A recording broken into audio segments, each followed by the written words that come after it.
Need to sync Google Calendar with Trello?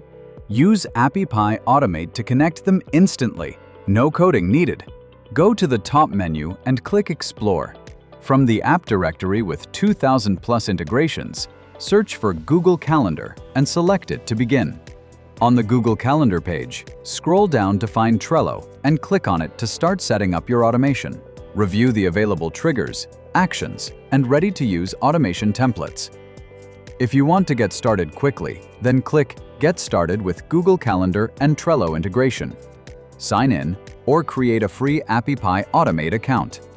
From your dashboard, choose Google Calendar as the trigger and select New Event. Connect your Google account, pick your calendar, and run a quick test.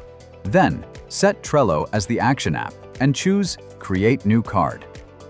Connect Trello, select your board, and set the list to today. Now, map board title, card title, event description, card description, event name, card name. Click Continue, test the action, and hit Activate Connect to go live. Let's test it live. Create a new Google Calendar event, and just like that, a Trello card is created instantly with all the event details. And that's it. You've connected Google Calendar with Trello using Appy Pie Automate.